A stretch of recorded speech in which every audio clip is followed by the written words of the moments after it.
found these 5 stones that I'm going to clean up. They're really very pretty, and these are from my mom and dad's house up north, which makes me a little sad to think about, but they're going to be a special add to the garden. I am Sue from Garden Moxie. Welcome to my garden. Last week on the tour, I talked about my to-do list.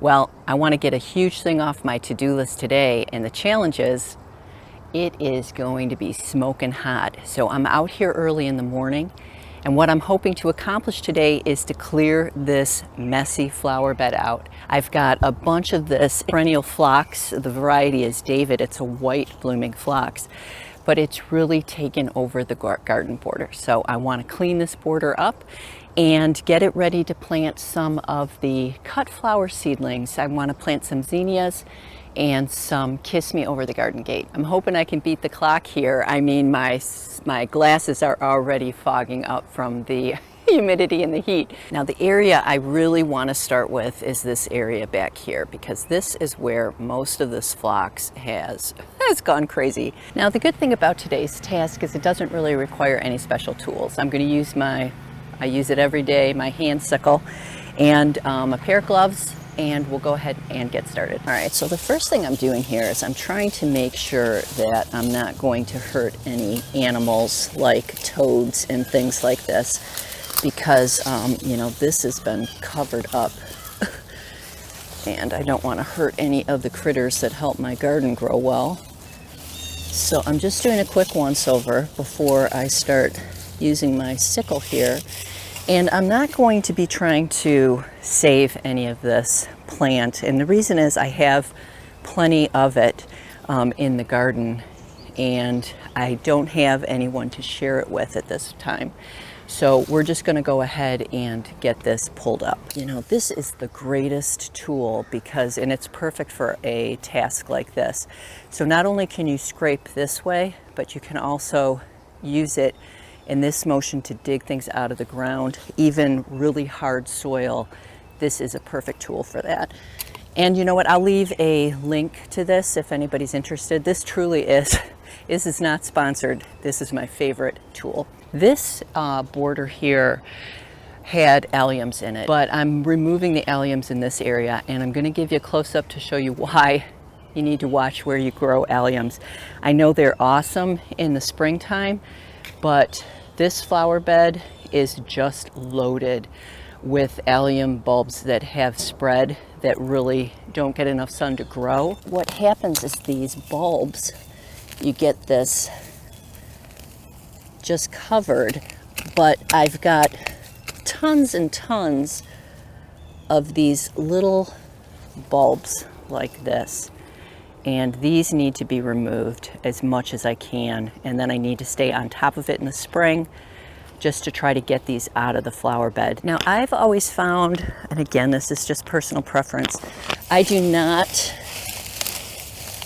up as I go, because I find the cleanup to be the hardest part of gardening, quite honestly. So I wanna be cleaning up the stuff that I'm removing as I go, and a lot of times I'll just put the bag right in here so I can put it right into the lawn trash bag. I don't do composting on site in the suburbs. I don't want to attract rodents, and I know that's controversial but you can get rodents, and I don't want to risk it. So we're going to go ahead and just try to keep this clean as we're moving along and just plug at it. Now, I did find some cool rocks here. These are from, my dad gave me these, my mom and dad, and these are from their lake house up north. So I'm going to be putting these someplace special in the garden because now these remind me of my dad.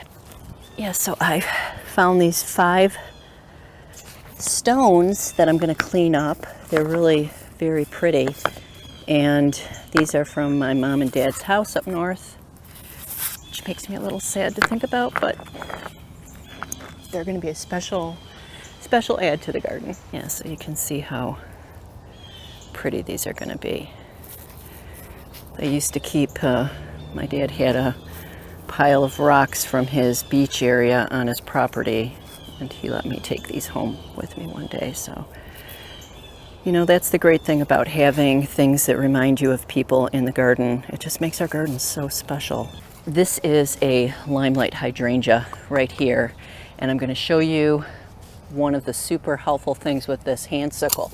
So I've got these roots, this plant I need to get away from here without damaging that plant.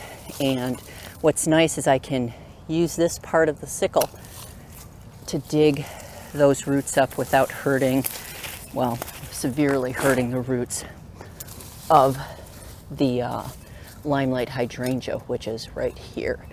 I came up with an idea of how to get rid of most of these little tiny allium bulbs.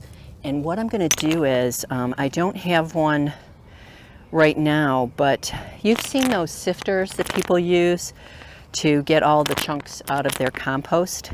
That's exactly what I'm going to do here. Well, I did manage to finish, luckily, just in time, and we've been out here for a total of 2 hours trying to clean up this flower bed. I am definitely looking a little worse for wear. I am warm. It was a great assignment to get out here and finish this off the to-do list. So that's it for this video, friends. I'll see you in the next one. Anywhere feel like